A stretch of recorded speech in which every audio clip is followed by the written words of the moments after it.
Have you ever watched a man command a room without saying a word, while another is ignored the moment he steps inside? This is not chance. It is the cruelest and most absolute law of human nature. Men are judged in an instant, and that judgment is nearly impossible to reverse. People see not who you are, but who you appear to be.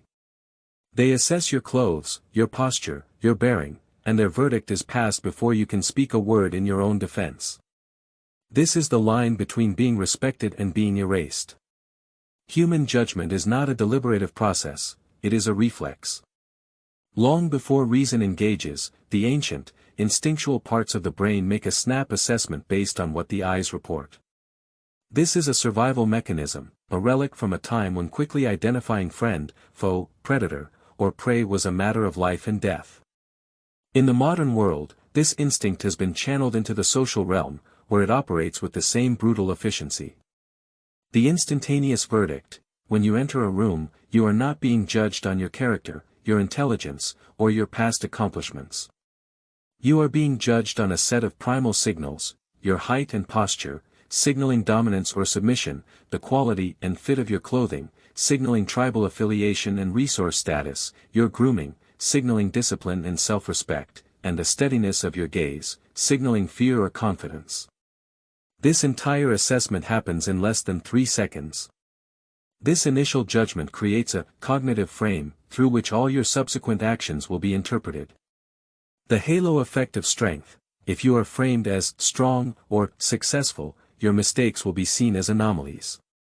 Your silence will be seen as wisdom, your hesitation as calculation. People will project positive qualities onto you, eager to find reasons to justify their initial, favorable impression.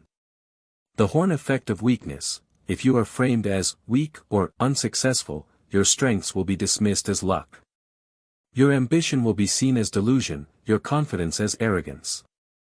Your words, no matter how wise, will be filtered through a lens of pity or contempt. A brilliant idea from a man who looks poor is dismissed, the same idea from a man who looks wealthy is celebrated as visionary. This is the foundational law: perception precedes reality. It creates the filter through which reality is understood. 2. The anatomy of a poor appearance: more than money. To look poor is not merely to wear inexpensive clothes. It is a holistic projection of inadequacy that triggers deep-seated aversions in others. It is a syndrome composed of several elements: neglect, unkempt hair, stained or wrinkled clothing, broken shoes. This signals a lack of self-respect and an inability to manage the most basic aspects of one's life. If you cannot care for yourself, the world assumes you cannot be trusted with responsibility, resources, or allegiance. Passivity and fear. A slouching posture, a downward gaze, a weak handshake, a hesitant voice. These are the universal postures of prey. They broadcast vulnerability to every social predator. They signal that you expect to be dominated, and in doing so, you invite domination. Desperation, the twitching eagerness to please, the willingness to accept poor treatment, the laughter at jokes that aren't funny. Desperation has a scent. It tells others that you have no better options, that your boundaries are negotiable, and that you can be exploited without consequence. A poor appearance is a billboard advertising your lack of social capital. It tells the world, I am not a threat. I am not valuable. I am available for use and abuse. 3. The consequences, the high price of a weak image. The practical consequences of neglecting your appearance are severe and systematic. They form a vicious cycle that is incredibly difficult to break. In commerce, the customer who looks poor is offered the worst terms. He is quoted higher prices because he is assumed to be ignorant. His negotiations are dismissed because he is not feared. The merchant's instinct is to extract what he can from a one-time transaction, rather than to build a valuable, long-term relationship. In leadership, a leader who looks weak cannot command authority. His orders will be questioned, his strategies second-guessed. His followers will be plagued by doubt, making them ineffective. His enemies will see an opportunity and strike, sensing no cost for their aggression. All the authority in the world, vested by title or law, evaporates if the image of authority is absent. In alliances, people form alliances based on perceived strength. They attach themselves to those they believe can improve their own position or protect them from harm. A man who looks poor attracts only two types of allies: those who are themselves so desperate they have no other options, and predators who offer help only to enslave him with debt and obligation. True, powerful allies will avoid him, seeing him as a liability. In love and attraction, while attraction is complex, the foundational element is not romance, but security. A potential partner, on a deep, often unconscious level, is assessing a mate's ability to provide and protect. A presentation of weakness and poverty undermines this fundamental prerequisite, no matter what other virtues one may possess. 4. The strategic response, the art of symbolic warfare. Mastering this law is not about vanity, it is about engaging in symbolic warfare. It is the conscious and strategic use of appearance to control the narrative of who you are before others can write it for you. This is a disciplined practice, not a frivolous indulgence. The 4 pillars of commanding appearance. The armor of attire, your clothing is your social armor. It need not be exorbitantly expensive, but it must be impeccable. It should be clean, well-fitted, and appropriate to the context. A sharp, dark blazer can act as a uniform of authority across many situations. The goal is to look like you belong in the room you are in, and better yet, that you own it. The weapon of posture and gaze, your body language is your first language. Stand with your shoulders back and your spine straight. Move deliberately, not frantically. Maintain steady, calm eye contact. A firm, dry handshake. These signals of dominance are read by the reptilian brain of everyone you meet, bypassing their conscious criticism and establishing a frame of strength. The currency of speech, speak clearly, at a moderate pace, and with a tone of certainty. Avoid filler words, like, you know. Do not trail off at the end of sentences. Let your statements be statements. The quality of your voice and the cadence of your speech are powerful indicators of your internal state. Control them to project calm authority. The aura of composure, this is the master skill. It is the ability to remain calm under pressure, to not reveal desperation, anger, or neediness. It is the art of seeming unfazed. Composure suggests that you have resources in reserve, that you are not playing a desperate game. This alone can make others hesitate to challenge you. The alchemy of illusion, turning appearance into substance. This is the most critical psychological shift, understanding that mastering appearance is not about deception, but about triggering a self-fulfilling prophecy. When you consistently project an image of capability and strength, the world begins to treat you as capable and strong. This treatment, in turn, creates real opportunities that build real capability and strength. The cycle of ascension, you look successful - people grant you opportunities and resources - you achieve success - your appearance is no longer an illusion, but a reflection of reality. The cycle of descent, you look unsuccessful - people deny you opportunities and resources - you fail to progress - your appearance confirms your failure. By controlling the first step, you set the entire cycle in motion. The mask of power, worn consistently and convincingly, ceases to be a mask. It forges the face beneath it.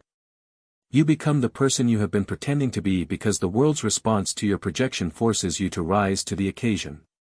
6. The philosophical justification, beyond morality.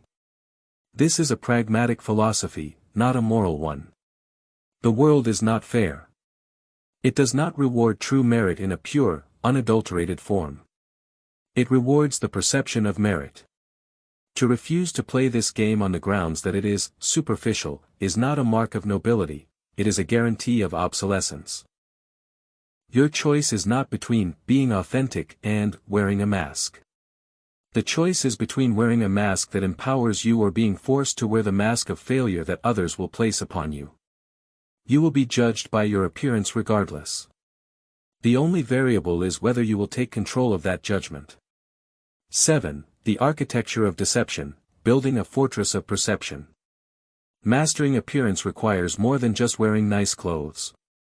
It demands a comprehensive strategy, an architecture of perception designed to withstand scrutiny and command authority. This is a deliberate and calculated process. 1. The foundation, meticulous grooming and poise. Before a single garment is chosen, the foundation must be set. Impeccable grooming is non-negotiable. This signals discipline and self-respect at the most fundamental level. Clean, trimmed nails, fresh breath, controlled, purposeful movements. These are the baseline signals that you are not a man who cuts corners. Your physical presence, how you occupy space, the rhythm of your walk, should be that of a man who owns his environment, not one who is passing through it. 2. The framework, strategic symbolism. Every item you wear, every accessory you carry, is a loaded symbol. A quality watch, even a vintage one, signals an appreciation for craftsmanship and permanence. Sharp, clean footwear subconsciously suggests you are prepared for the journey ahead. A well-made bag implies you carry things of importance. These are not frivolous details, they are the structural beams of your perceived identity. They must be chosen not for flash, but for the silent, unwavering statement they make about your standards. 3. The fortress walls, unbreakable composure. Your emotional state must become unreadable.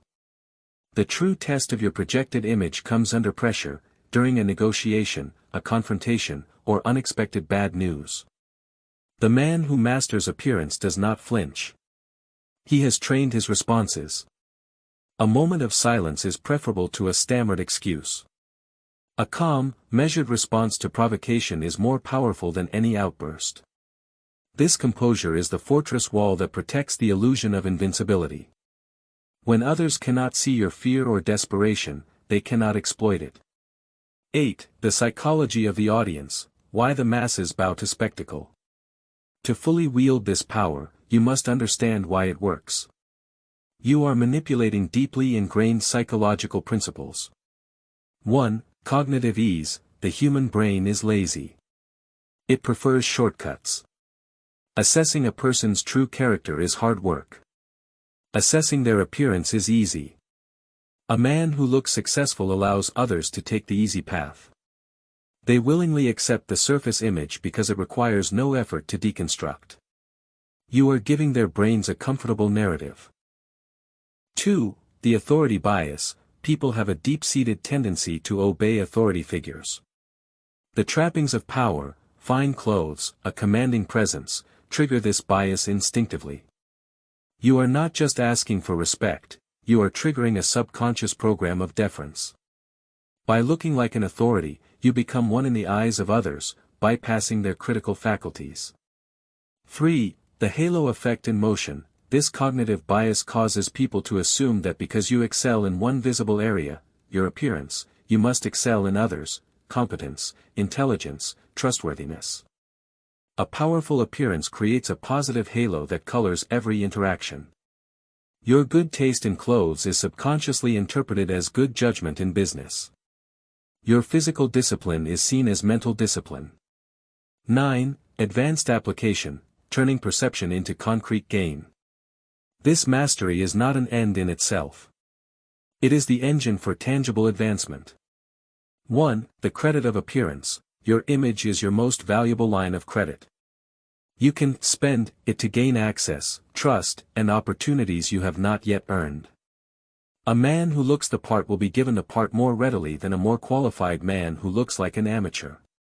The perceived risk is lower. Investors, clients, and allies are investing in the image of success, which feels like a safer bet than an unproven reality. 2. The theater of negotiation, enter any negotiation looking like you don't need the deal, and you hold immense power. Your appearance of success makes the other party believe you have other options. This shifts the balance of power. They begin to sell to you, rather than you begging from them. You negotiate from a position of strength because your image has already done the work of convincing them of your leverage. 3. Commanding loyalty, people are naturally drawn to and loyal to centers of power. By appearing as a rising force, you attract talented individuals who want to attach their fortunes to yours. They will be more loyal, more hardworking, and more forgiving of your mistakes because they believe in the future your image projects. Your appearance becomes a self-fulfilling prophecy, building the team that will help you achieve the reality. X. The eternal vigilance, the price of mastery. This path is not easy. It demands constant vigilance and sacrifice. 1. The discipline of maintenance, the mask cannot slip. Ever. You must maintain the standard in private as practice for public, because the moment you are seen in a state of disarray, whether physically, emotionally, or sartorially, the entire carefully constructed image can collapse. The memory of weakness is indelible. 2. The burden of performance, you are always on stage. This can be isolating. You forego the comfort of public vulnerability. Your relaxation must be strategic and private. This is the sacrifice, you trade the comfort of being truly known for the power of being perceived as invincible. 3. The acceptance of cunning, you must make peace with the fact that this is a form of strategic deception. It is a gentle, continuous manipulation of human nature. You are using the gullibility of the masses against them for your own advancement. This requires a certain ruthlessness, a willingness to prioritize results over the approval of those who do not understand the game. Conclusion: the sovereign of your own fate. The law of appearances is immutable. You cannot vote it out of existence or wish it away. You can only choose to be its victim or its master. To be its victim is to have your true worth obscured by the superficial judgment of others. To be its master is to seize control of that judgment and bend it to your will. This is the ultimate form of sovereignty. It is not granted by birthright or wealth, it is seized through understanding and discipline. It is the power to write the story of who you are in the minds of everyone you meet, before they have a chance to write it for you. The man who looks poor, whether in spirit, in discipline, or in resources, abdicates this sovereignty. He surrenders his narrative. The man who masters his image, who builds his fortress of perception with calculated precision, becomes the author of his own destiny. He commands the room before he speaks. He wins the battle before it begins. He does not ask for respect, he dictates its terms. The world is a theater. The choice is yours: will you be a spectator, a pawn on the stage, or will you step into the light as the director of the grand play of your life? The final command echoes: never look poor. Never sound weak. Never reveal desperation. For in the court of human judgment, the sentence is passed in a glance. Ensure that the verdict is always, irrevocably, in your favor.